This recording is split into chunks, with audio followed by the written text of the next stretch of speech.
I mean, you bring such a really powerful point here, and I want to kind of connect the dots to what you mentioned before is you believe in like the 5 types of mentors. So can you take us through that? Because it seems like for somebody like Deepak to just be so, open and willing to in many ways kind of challenge you, but really see the talent that you were bringing to the table just from that, first interview that led to the second interview that led to this whole, kind of experience with him. And I've seen that you guys have a master class now as well. So take us through, what does that mean for us when you talk about, the 5 types of mentors? I love that you remembered that. Thank you for bringing that back. And Of let's see if I course. can rattle off all 5 off the top of my head. So we've already done one, which is mentor from afar. The second is traditional, which is what we often think of when we think of mentorship. And it's, in my opinion, the most heavy lift, and usually not the first one that I think that we should aim for, because it's asking a lot of one-sidedness from one person to pour into the other. And typically the reason someone's going to do that is at some part or parcel, they see something of themselves in this like earlier version of the person across the, like, I always see in my mind this vision of like the old mahogany desk with the leather bound chair. And it feels like very traditional, hence traditional mentorship.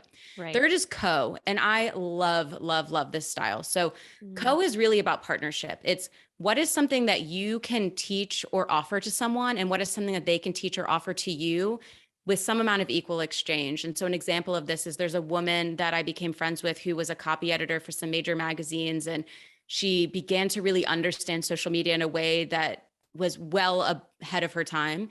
And she wanted to learn from me how to grow and scale a business because, I grew a business into 38 states. I sold a company. Like, I've done all these things in the business space. And we came together and we said, well, why don't we just carve out intentional co-mentorship time to teach and collaborate in these ways? And we'll just make the rules up as we go. So if we decide we're going to meet once a week or once every other week, and how we're going to divide and share the time. And then we sort of just made the decision of when that arrangement felt complete and we were done. But I think it's such a great way to feel that we can learn and grow together.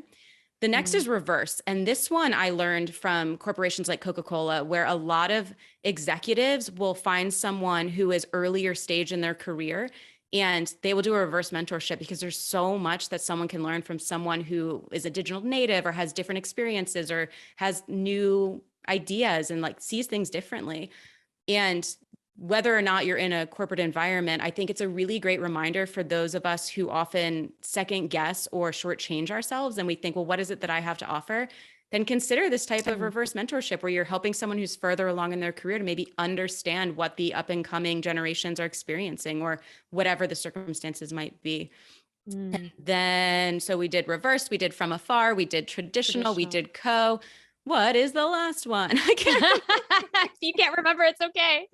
We'll share it later in the show notes. It'll come back to me. Yeah. If it comes back to you, it's all good. And I love that you just shared all of that. And I think that, when it comes to, oh, got it. Okay. Got it. Cool. I love it. Sorry to interrupt you. It's moments.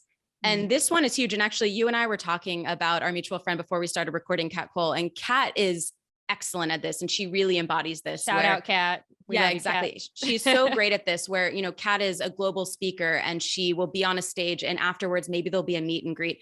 And this is the opportunity where someone will get, 5 minutes or 2 minutes to ask a question. And I think what's so great about mentoring moments is whether it's the networking call that you get with someone, or you're sitting in an Uber like share with someone, or you're on the flight together, or you're standing in line, and you strike up a conversation, or you get that one email where you get to ask that question you've been dying to ask, that there's so much you can gain. But the real caveat to this is you have to have done your homework.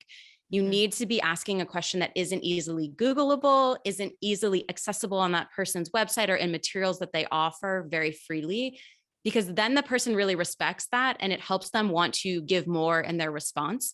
Ooh. This happened to me when I was, maybe 7-8 years ago. I was writing a kid's book on financial literacy, and my icon in the space, and it was tangential, was her name's Julie Agner Clark, and she invented Baby Einstein. Oh my gosh. The reason she was my idol in this space was because I wanted this financial literacy series to become sort of the Baby Einstein of financial literacy. Spoiler alert, never happened. However, I spent probably 4 hours researching everything I could find online about Julie. And certainly you don't need to go to that extreme, but I wanted to do my homework. Wow. And I found her email. I sent her an email and I very contritely said, I deeply admire your work and I've spent a lot of time looking online to find X, Y, and Z. I have one question for you. And if you're open to my asking it on the phone or over email, it would mean the world to me. And she wrote back and she said, I'll do you one better. Let's just hop on the call and you can have as much time as you want. And it sparked into this like real relationship that turned into a mentorship for some amount of time. And I deeply believe that it was because of the way I approached it. And it was because of the homework I did to respect her time and respect the way that I showed up, that she was willing to open herself up to something like that. And most people are wired that way. So when we don't come from a place of, I'm sure you get these DMs all the time of like, hey, I want to vomit this thing on you and I need this thing. And here's this transaction. And it's all about me and my goal. And it's not about you at all. Or it's clearly missing the fact that what they're asking is like a free thing on your website, or you've shared it on your podcast 17 times. It really changes the trajectory. And you then are closing a door before it was even opened. See you next time at the Brave Table.